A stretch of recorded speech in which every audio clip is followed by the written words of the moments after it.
Ladies and gentlemen, will 2024, the national election, be free and fair? Based on what had happened in Pretoria, it appears it might not be so. There was a vote to be the Speaker of the Council, and the IEC, in terms of that vote, sort of nullified 69 votes, nice, from the DA. So speaking about this is Byron. Hello, Byron, all the way from Mount Island. You need to come back, because South Africa is far more interesting and fun than anything happening over there, my friend. I'm only here on business, and I will be back on the weekend. Thank God for that. I want to just start off by saying on this podcast that I am not a liberal. I do not subscribe to liberal values. In other words, I do not believe that the systems are there inherently to save us. I inherently dislike the systems. And in this instance, it's important that I say that, because in this instance, the institution that has supposedly let down the DA is the IEC. The DA, which places its faith in the state. I'm not a statist. I would like the statists to do nothing more than footsack and die. Right? I mean, I believe that all the ills in the world are due to the state, and that the state isn't there to fix them. They're just there to compound them. The DA doesn't believe that. The DA believes that we should rescue the state, and we should rescue the state's institutions. In this instance, the DA places a significant faith historically in the IEC to ensure that elections are conducted in a free and fair manner, which means that they can have democratic change through the voting system, because there is a, let's call it a regulator of the vote. Now the regulator, the DA claims, is corrupted. So where does that leave democracy in South Africa? I mean, I sort of agree with you. I'm sort of a very, very conservative anarchist in this way. For full context, we spoke to the mayoral hopeful in Swane called Silius Brink from the DA, and this is what he had to say about what went down in that particular vote. So our candidate did receive a majority of the votes, but 69 votes cast for her were discarded as being spoilt by the IEC, because these ballot papers were marked not with a cross, but with numbers. So let's be clear, there was no doubt about who these people voted for. The numbers that were used as a voting mark were clearly written into the box next to the name of Councillor Murudi of Action SA.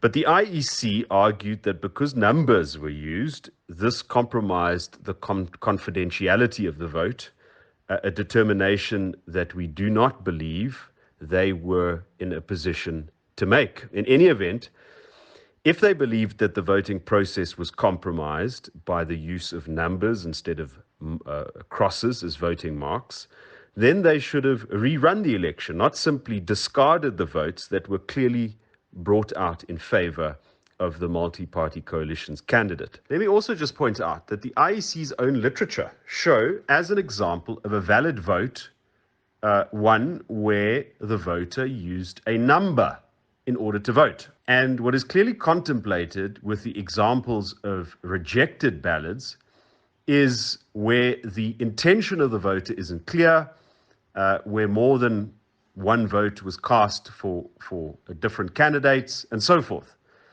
And this adds to the lack of credibility of the IEC's determination in this case. So you can hear from their voice there, it looks like the DA used a voting method that was legitimate, but the IEC saw it as illegitimate and therefore sort of cut out the 69 votes of the DA. And so the losing candidate, the ATM candidate, won. So either the IEC doesn't know its own rules, or the IEC was so scared of the ANC that it just sort of didn't do its job properly. Either way could be correct, of course. So I have seen the counter argument, which is that the IEC may have got confused with municipal voting rules. So the municipal voting rules do state that you cannot use any form of identifier to identify the politician. Now, whether or not these apply to a council sitting vote, we don't know. And for that, I think we're going to need court interpretation. However, the more pressing allegation, we saw on the date of the Swane Speaker election, the IEC were required to reconduct that vote a number of times due to intimidation and violence by the ANC and the EFF. An example of it can be seen here.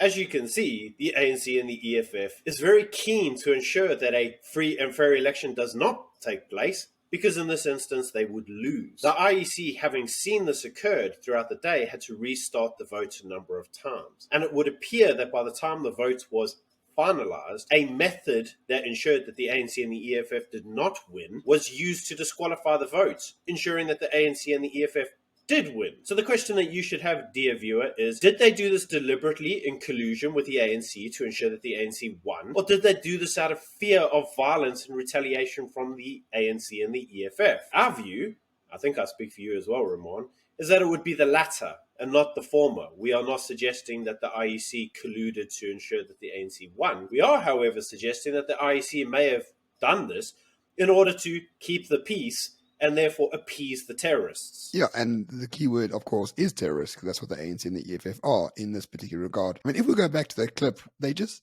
literally hitting and kicking and pulling other councillors, right? Without any sense of shame, without any sense of unparliamentary behavior or uncouncillor behavior, for lack of a better term. These people, the ANC and the EFF and their allies, maybe include the PA in that as well, are literally terrorists, right? They literally bully state institutions until things go their way. We don't live in a democratic state anymore if this is the case. If this is what the IEC does when it is under immense pressure, how can we assume 2024 is going to be free and fair? That assumption cannot be made anymore. If Tshwane is the example set, kick and scream and shout as much as you want and you'll get your way like a bunch of toddlers, what stops the ANC and the EFF from doing that in 2024?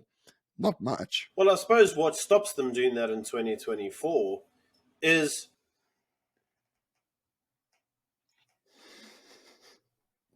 not much.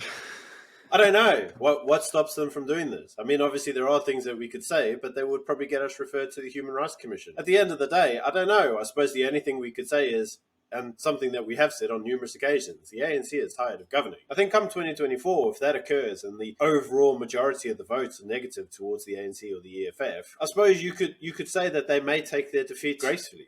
But that being said, apart from a few little bits of scuffles inside an actual union building or something, I mean, what exactly are they going to do? There's no army or police force to exert the state's violence on the individual. There's nothing really there of any substance. And let's face it, the private security forces are far, far larger. It is possible that were they not to relinquish control, would be the equivalent of what happens when the police strikes. I don't think anybody really notices any difference. Do you? No, we won't notice the difference at all. So there's a few ways of looking at this. Number one, the ANC is just in it for the grift, as we well know. Number two, this is the last gasp of a dying horse. But the problem is, if it is the last gasp of a dying horse, the institutions, i.e. the handler of the horse, still thinks the horse is powerful, not knowing that this behavior by the ANC and the EFF means they are not powerful at all. But it really depends on how the institutions sort of react to that. And we know that institutions are riddled with ANC cadres. We know that cadre deployment is a real thing, irrespective of what Cyril says. So at the end of the day, I'm not saying that 2024 is not going to be a legitimate election, but just based on this